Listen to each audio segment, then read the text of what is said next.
De nombreux versets qui, c'est certaines personnes qui disent ça, qui disent qu'il y a de nombreux versets dans le Saint-Coran qui condamnent explicitement tous les non-musulmans et qui disent qu'ils iront en enfer.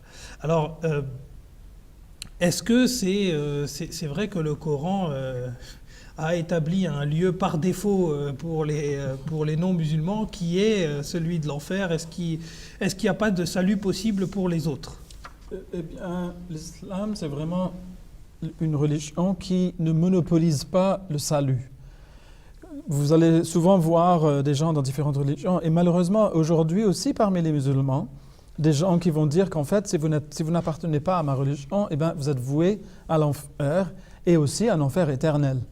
Donc, quel plaisir Dieu peut-il prendre à retirer les gens pour l'éternité? C'est une question que nous posent souvent les athées, n'est-ce pas? Nos amis les athées, et ils ont tout à fait raison. Pourquoi Dieu aimerait-il retirer les gens pour une éternité et ne jamais les en libérer? Donc, ça serait vraiment quelque chose de terrible d'avoir un Dieu pareil. Mais ce n'est pas le cas. Donc, le Saint-Coran, il y a 3 versets qui se ressemblent beaucoup.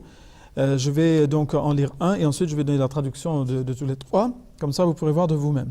A'udhu billahi minash shaitanir rajim. Bismillahir rahmanir rahim. Innal ladhina amanu wal ladhina hadu wan nasara was sabiina man amana billahi wal yawmil akhir wa amila salihan falahum ajruhum 'inda rabbihim wala khawfun 'alayhim wala hum yahzanun. Et là, c'est le verset 63 de la sourate Al-Baqarah, c'est le 2e chapitre du Saint-Coran. En vérité, les croyants, c'est-à-dire les musulmans, et ceux qui ont adopté le judaïsme, donc les juifs, et les chrétiens, et les sabéens, tous ceux qui croient sincèrement en Allah et au jour dernier et qui font de bonnes œuvres, auront leur récompense auprès de leur Seigneur. Ils n'auront aucune crainte, ni ne seront-ils affligés. Alors, tout d'abord, qui sont ces sabéens? Eh bien, en arabe, d'ailleurs, le prophète Mohammed sallallahu alayhi wa sallam et ses compagnons, on les avait traités de sabéens. On leur avait dit, non, ne vous appelez pas musulmans, parce que musulmans, c'est un trop joli nom. Les gens qui se soumettent à Dieu, on n'aime pas ça. Appelez-vous sabéens. On vous empêche de vous appeler musulmans. Un peu comme ce qu'on fait à nous aujourd'hui au Pakistan. On vous dit, vous les Ahmadis, vous devez vous appeler, ne vous appelez pas Ahmadi, appelez-vous Qadiani, ou Mirzaï, ou autre chose. Mais ne vous appelez pas Ahmadi, ne dites surtout pas que vous êtes des musulmans. Donc, on lui avait déjà fait le coup au prophète Mohammed sallallahu alayhi wa sallam 1400 ans de cela. Donc, les sabéens, qui sont-ils? Ce sont des gens qui appartiennent aux religions non abrahamiques. Donc là, on a vu les juifs, les chrétiens et les musulmans. Et tout ce qui est non abrahamique, donc, entre dans la catégorie de... Oui, voilà, ou bouddhistes, etc., ou autres. Ils y sont tous. Donc Allah est en train de dire que ceux qui croient sincèrement en Allah et au jour dernier, c'est-à-dire qu'ils croient en Dieu et qu'ils croient en un jugement dernier, qu'ils vont être jugés pour leurs œuvres, donc cela, d'office, va les faire être des gens bien.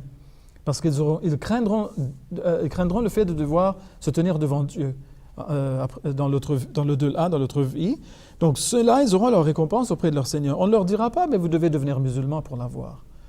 Ils seront juifs, ils seront chrétiens, ils seront autres dans le groupe des sabéens, et ils n'auront aucune crainte, ni ne seront-ils affligés. Eh bien, s'ils vont rôtir pour l'éternité, je pense qu'ils seront affligés, c'est le moins qu'on puisse dire, hein? Et ils auront certainement des craintes. Donc cela démontre qu'ils ne seront pas en enfer. Donc nous voyons ensuite, et là c'est dans la sourate Al-Ma'idah, c'est le chapitre 5, c'est le verset 70, Allah dit « Assurément, ceux qui ont cru, donc toujours les croyants, les musulmans, et ceux qui ont adopté le judaïsme, et les sabéens, et les chrétiens, ceux qui croient en Allah et au jour dernier, et qui font de bonnes œuvres, ils n'ont rien à craindre, ils ne seront pas affligés. » Et ici, on élargit encore davantage le cercle de ceux qui seront avec ceux-là. Allah dit, quant à ceux qui croient, donc les musulmans, et les juifs, et les sabéens, et les chrétiens, et les mages, et les associateurs, c'est-à-dire les idolâtres, en tout genre, en vérité, Allah jugera entre eux le jour de la résurrection. Assurément, Allah est témoin de toutes choses. Il ne va pas d'office les jeter en enfer. Il va juger de tout un chacun. Donc, tout le monde aura le même jugement. Ils auront droit au même jugement. Et ceux qui seront adjugés bons, ils vont en profiter. Et ceux qui seront adjugés mauvais, eh bien, ils devront donc en payer le prix. Et ce sera comme une espèce d'hôpital, donc brièvement la philosophie de l'enfer selon l'islam, ça sera comme un hôpital où on va mettre à jour un petit peu, ou mettre à neuf plutôt, les patients, les âmes qui se seraient maltraitées sur terre. Ces personnes qui ne se seraient pas occupées de leur âme sur terre, eh bien ces âmes-là vont être remises à neuf par des opérations qui seront comme dans cette vie-ci. Quand un enfant naît handicapé, eh bien, il doit passer par différentes opérations qui sont très douloureuses. Eh bien, dans l'au-delà, ça sera aussi douloureux pour être remis, dans une forme, oui, dans une forme qui permettrait de poursuivre sa vie dans le paradis. Voilà. Jazakallah Jang Issa, pardon pour cette réponse. On va